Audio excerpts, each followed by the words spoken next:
조용한 3월 저녁, 한적한 해안 마을에서 시작된 일상적인 검문이 예상 밖의 상황으로 변합니다. 어깨에 불만을 가득 싣고 다니는 젊은 순경이 75세의 강대현 씨를 세웠을 때 말이죠. 권위를 내세우는 것으로 시작된 상황은 순식간에 긴장감 넘치는 대립으로 치닫지만 김현우 순경은 강대현 씨가 그저 평범한 은퇴자가 아니라는 것을 알지 못했습니다. 그는 전 검찰총장이었습니다. 그리고 오늘 밤 존중, 정의, 그리고 정체성에 대한 교훈이 어떤 배지보다 더 강하게 다가올 순간이었습니다. 이 콘텐츠가 마음에 드셨다면 좋아요, 공유, 그리고 채널 구독을 잊지 마세요. 그래야 다음에 의미 있는 이야기들을 놓치지 않으실 겁니다. 해안 마을의 바다 위로 해가 낮게 기울어지며 대서양 속으로 가라앉는 해는 하늘을 오렌지색과 보라색 줄무늬 위로 물들였습니다. 노스캐롤라이나의 한적한 해안 마을인 헤이븐 포인트는 파도가 해안에 부딪히는 부드러운 리듬과 함께 웅성거렸습니다. 이곳은 사람들이 문을 잠그지 않고 다니고 가장 큰 뉴스는 열례꽃게 축제인 그런 곳이었습니다. 하지만 2025년 3월 늦은 저녁, 마을 외곽, 염습지와 늙은 소나무들을 지나 2차선 도로가 뻗어나가는 곳에서 다른 무언가가 일어나고 있었습니다. 마른 체격과 은발의 75세 한국인 남성인 강대현 씨는 그의 오래된 쉐보레 픽업 트럭을 시속 70km의 안정적인 속도로 몰고 있었습니다. 트럭은 연식을 증명하듯 희미하게 덜거덕거렸지만 강대현 씨는 그것을 깨끗하게 유지했습니다. 반짝이는 크롬, 깨끗한 실내, 그리고 먼지 한 톨 없는 대시보드. 그는 평생 세부사항에 주의를 기울였습니다. 30년간 검찰총장으로 일하면서 배운 것이었습니다. 이제 은퇴한 그는 낚시하고 책 읽고 세상이 자신 없이 돌아가게 두기 위해 해안 마을에 정착했습니다. 조용한 삶이 그에게 잘 맞았습니다. 그는 룸미러를 흘긋 보았습니다. 빨간색과 파란색 불빛이 번쩍이는 것을 포착했습니다. 순찰차 한 대가 그의 뒤에 나타나더니 사이렌을 짧고 날카롭게 울렸습니다. 강대현 씨는 미간을 찌푸렸습니다. 그는 과속하지 않았습니다. 결코 하지 않았고 그의 등록증도 유효했습니다. 그래도 그는 조심스럽게 트럭을 자갈갓길로 댔습니다. 타이어가 부드럽게 으스러지는 소리가 났습니다. 그는 손을 핸들에 10시 2시 방향으로 얹고 기다렸습니다. 순찰차에서 내린 경찰관은 젊었습니다. 20대 중반쯤 되어 보였고 스포츠 머리에 과도한 자신감으로 가득 찬 걸음걸이를 하고 있었습니다. 그의 이름표에는 김순경이라고 쓰여 있었습니다. 그는 손전등을 들고 운전석 쪽으로 다가왔습니다. 아직 햇빛이 남아 있었음에도 불구하고 손전등 불빛을 강대현 씨의 얼굴에 바로 비추었습니다. 강대현 씨는 찡그렸지만 움찔하지 않았습니다. 수십 년간 너무도 많이 이런 일을 겪어봤습니다. 저녁입니다, 어르신. 김순경이 짧은 목소리로 말했습니다. 면허증하고 등록증 좀 주시죠. 강대현 씨는 천천히 그리고 신중하게 고개를 끄덕였습니다. 무슨 이유로 세우셨는지 여쭤봐도 되겠습니까? 김순경의 턱이 굳어졌습니다. 여기서는 제가 질문합니다. 지금 바로 면허증하고 등록증 내놓으세요. 강대현 씨는 조수석 서랍으로 손을 뻗어 서류를 꺼냈습니다. 그의 움직임은 정확했습니다. 그는 말없이 서류를 건넸습니다.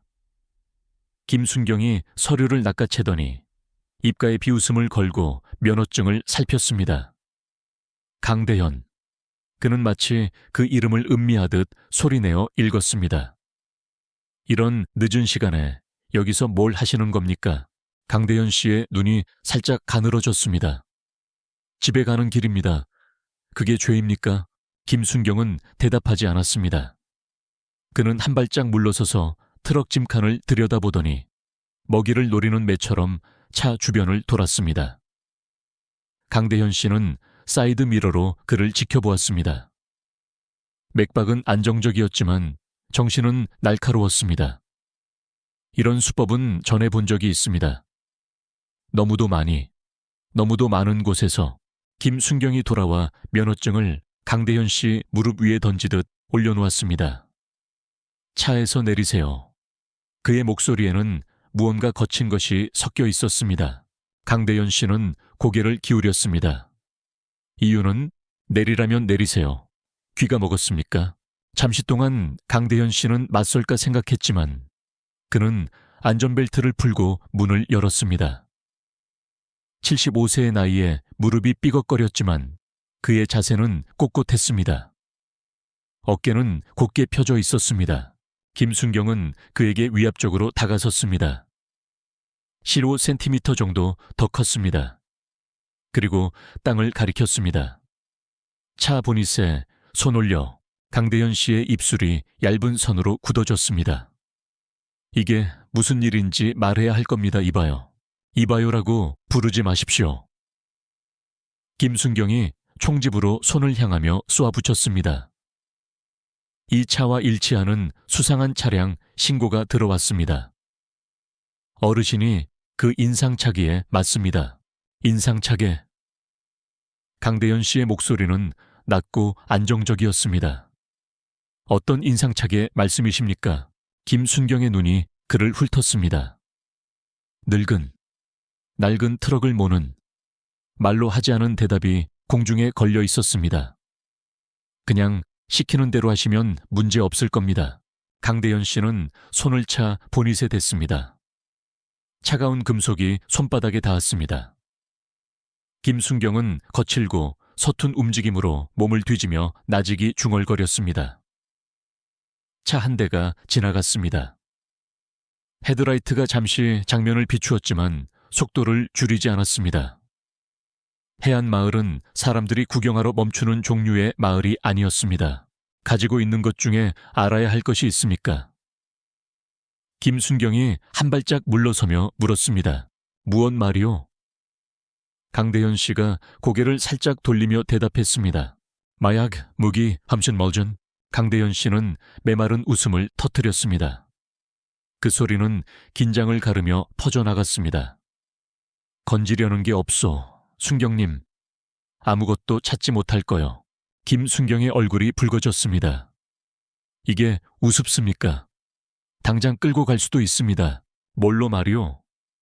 강대현 씨의 어조가 날카로워졌지만 침착함을 유지했습니다.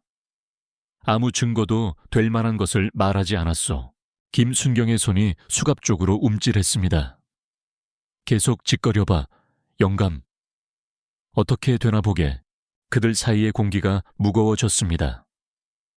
멀리서 파도 부딪히는 소리가 침묵을 강조했습니다. 강대현 씨는 가만히 서 있었습니다. 손은 가볍게 보닛에 놓여 있었지만 시선은 김순경에게 고정되었습니다. 이보다 더한 사람들도 상대해 봤습니다. 마약 조직 두목들, 부패한 국회의원들, 심지어 자신의 조직 내 불량 요원들까지 배지 하나 달았다고 그를 두렵게 하지 않았습니다. 하지만 그 모든 것의 무게를 느꼈습니다. 모욕감, 익숙함, 결코 완전히 사라지지 않는 조용한 분노. 김순경은 한 발짝 더 가까이 다가섰습니다. 가슴을 내밀며 당신 위치에 있는 사람이 건방진 입을 놀리는군. 내 위치라. 강대현 씨가 차분하지만 날카로운 목소리로 되풀이했습니다. 설명해 보시오. 혼자서 여기를 제 집 안방처럼 돌아다니는군. 당신을 아는 사람이 여기 아무도 없어. 강대현 씨는 고개를 기울였습니다. 여기 산 지 3년이오. 어쩌면 순경님이 새로 온 사람일지도 모르겠구려. 김순경은 코웃음을 쳤습니다. 장난치지 마십시오. 당신 같은 사람 본 적 있습니다. 법 위에 있다고 생각하는. 강대현 씨의 눈빛이 어두워졌지만 미끼를 물지 않았습니다. 그는 수십 년간 자제를 통달했고 분노를 유용한 것으로 바꾸며 살아왔습니다. 내 같은 사람에 대해 아무것도 모릅니다, 순경님. 하지만 순경님 기분 맞춰 드리는 거요. 다음 수는 무엇이오? 김순경은 망설였습니다. 강대현 씨의 침착함에 예상치 못한 상황에 당황한 것입니다. 그러다 더 밀어붙였습니다. 돌아서 손은 등 뒤로. 강대현 씨는 움직이지 않았습니다. 실수하는 겁니다. 마지막 기회요. 김순경이 수갑에 손을 뻗으며 으르렁거렸습니다. 나이가 몇이든 상관없어. 특별한 분 아니요. 강대현 씨는 코로 천천히 숨을 내쉬었습니다. 그리고 재킷 주머니에 손을 넣었습니다. 김순경은 긴장하며 손이 총으로 향했습니다. 손 보이는데 놓으시오. 진정하고. 강대현 씨가 말하며 얇은 가죽 지갑을 꺼냈습니다. 손목을 튕기며 지갑을 열자 금색 배지와 신분증이 드러났습니다. 검찰청이라는 글자가 순찰차 불빛 아래 빛났습니다. 그 옆에는 전 검찰총장 강대현, 은퇴이라고 쓰여 있었습니다. 김순경은 얼어붙었습니다. 입은 반쯤 벌어진 채 손전등이 그의 손에서 떨렸고 자갈 위에 흔들리는 그림자를 드리웠습니다. 이게 도대체 뭡니까? 이게 나요. 강대현 씨가 간단히 말했습니다. 지갑을 닫고 주머니에 다시 넣으며 이제 다시 내가 특별한 사람 아니라고 말해보시오. 김순경의 얼굴에서 핏기가 가셨습니다. 그의 허세가 젖은 모래처럼 무너졌습니다. 거짓말입니다. 가짜예요. 강대현 씨는 눈썹을 치켜 올렸습니다. 확인해 보시오. 상황실에 물어봐. 김순경은 무정이를 서툴게 만졌습니다. 손가락이 어설프게 움직였습니다. 목소리가 갈라진 채 무언가 중얼거리고 기다렸습니다. 몇 초 안에 응답이 왔습니다. 강대현 총장님 확인되었습니다. 전 검찰총장. 1985년부터 2015년까지 근무. 김순경 대기. 그 말은 주먹처럼 와닿았습니다. 김순경의 어깨가 축 처졌습니다. 그의 시선이 강대현 씨와 땅 사이를 이리저리 흩어졌습니다. 저는 그냥 당신 임무 말이지. 강대현 씨가 그의 말을 끝냈습니다. 목소리는 건조했습니다. 세상일 참 재밌구려. 김순경은 침을 꿀꺽 삼켰습니다. 목젖이 움직였습니다. 누군지 몰랐습니다. 내가 누구인지는 중요하지 않아. 강대현 씨가 트럭에서 떨어져 서서 손을 털며 말했습니다. 모르는 사람을 어떻게 대하는지가 중요한 거요. 김순경은 그를 응시했습니다. 수치심과 반항심이 뒤섞인 눈빛이 번뜩였습니다. 강대현 씨는 그의 머리가 빠르게 돌아가는 것을 보았습니다. 자존심이 선을 넘었다는 깨닫는 현실과 싸우고 있었습니다. 그는 이런 눈빛도 전에도 본 적이 있습니다. 때로는 변화로 이어지기도 하고, 때로는 그렇지 못했습니다. 집으로 가시오, 김순경. 강대현 씨가 트럭 문을 열며 말했습니다. 이 일을 잘 생각해봐. 그는 차에 올라 시동을 걸고 도로로 진입했습니다. 말없이 김순경은 미등이 어스름 속으로 사라질 때까지 그곳에 움직이지 않고 서 있었습니다. 아침이 되자 해안마을은 떠들썩했습니다. 마을이 작아 소문은 빠르게 퍼졌고 12번 도로에서의 만남도 예외가 아니었습니다. 차를 몰고 지나가다가 강대현 씨의 트럭을 알아본 한 어부로부터 시작되어 식당, 낚시용품점, 우체국을 거치며 퍼져나갔습니다. 정고 무렵에는 사람들이 전 검찰총장 할아버지와 그 다혈질 김순경에 대해 속삭였습니다. 어떤 이들은 강대현 씨가 그 순경을 때려 눕혔어야 했다고 말했고, 다른 이들은 김순경이 당할 만했다고 생각했습니다. 강대현 씨는 미끼를 사러 부두에 들렀을 때 그 수다를 들었지만 별말 하지 않았습니다. 고개만 끄덕이고 눈은 물에 고정했습니다. 그는 자신을 과시하는 사람은 아니었습니다. 결코 그런 적이 없었습니다. 하지만 미묘하지만 실제적인 변화를 느꼈습니다. 사람들은 그를 다르게 봤습니다. 경외감과 호기심이 뒤섞인 채. 그는 좋아하지 않았지만 이해했습니다. 경찰서에서 김순경의 근무는 험난하게 시작되었습니다. 그의 상관인 박경희님, 백발이 성성한 여경은 근무 시작하기도 전에 그를 사무실로 불러들였습니다. 그녀는 무전 내용을 듣고 상황을 파악했습니다. 그분이 민원을 제기하지 않은 것을 행운으로 알아. 그녀는 의자에 기대어 말했습니다. 강대현 총장님이라면 땀 한 방울 흘리지 않고도 널 파묻을 수 있었을 거다. 김순경은 신발만 쳐다봤습니다. 누군지 몰랐습니다, 경희님. 그게 요점이야.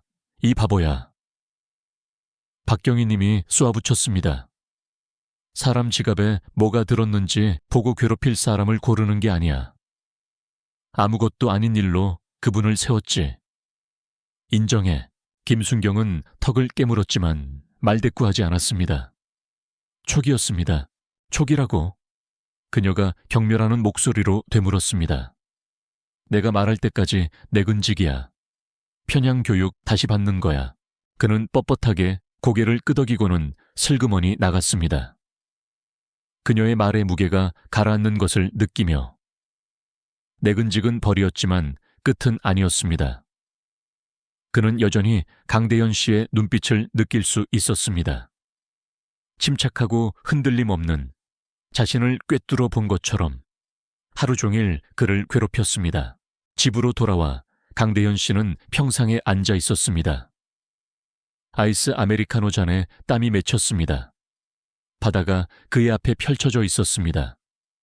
끝없이, 그리고 레슬레스했습니다. 그는 김순경을 생각했지만 분노가 아닌 연민에 가까운 감정이었습니다. 그 젊은 순경은 미숙하고 거만했지만 구제불능은 아니었습니다. 강대현 씨는 그와 같은 사람들을 수년 동안 많이 만났습니다. 일부는 성장했고 일부는 그렇지 못했습니다. 그는 커피를 홀짝이며 갈매기가 파도 위로 낮게 활강하는 것을 지켜봤습니다. 사건이 머릿속에서 재생되었지만 상처가 아닌 질문이었습니다. 그가 시작했을 때부터 얼마나 변했고 얼마나 변하지 않았는가. 그는 책임감, 존엄성, 그리고 편견에 굴복하지 않는 시스템을 위해 싸우며 경력을 보냈습니다. 은퇴도 그 부분은 무디게 하지 못했습니다. 며칠 후 손으로 쓴 편지 한 통이 도착했습니다. 문 아래 끼워져 있었습니다. 김순경으로부터 온 것이었습니다. 정확히 사과는 아니었지만 더듬거리는 시도였습니다. 무례하게 굴 생각은 아니었습니다. 아직 배우는 중입니다. 라고 쓰여 있었습니다. 강대현 씨는 그것을 접어 테이블 위에 놓았습니다. 어떻게 받아들여야 할지 알 수 없었습니다. 어쩌면 시작일지도 아닐지도 몰랐습니다. 마을은 계속 떠들썩했습니다. 어떤 이들은 경찰서장과의 면담을 추진하며 답변을 요구했습니다. 다른 이들은 그냥 넘어갈 거라고 생각했습니다. 강대현 씨는 관여하지 않았습니다. 해안 마을이 스스로 해결하게 두었습니다. 그는 일상으로 돌아갔습니다. 낚시, 독서, 파도 소리 듣기. 하지만 그 편지를 마음 한켠에 두었습니다. 이 마을에서조차 과거와 현재가 아무도 예측할 수 없는 방식으로 얽혀 있다는 조용한 상기였습니다. 어느 날 저녁 해가 다시 낮게 기울어질 때 강대현 씨는 사건이 있었던 장소를 지나쳐 운전했습니다. 도로는 비어 있었습니다.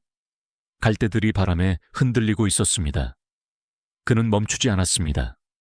그럴 필요가 없었습니다. 다음에 무슨 일이 오든 김순경에게, 마을에게, 그리고 자신에게 이미 움직이기 시작했습니다. 그저 흔들림 없이 서 있는 것만으로도 자신의 역할을 했습니다. 수평선은 빛났습니다. 열려있고 광활했습니다. 강대현 씨는 계속 운전했습니다.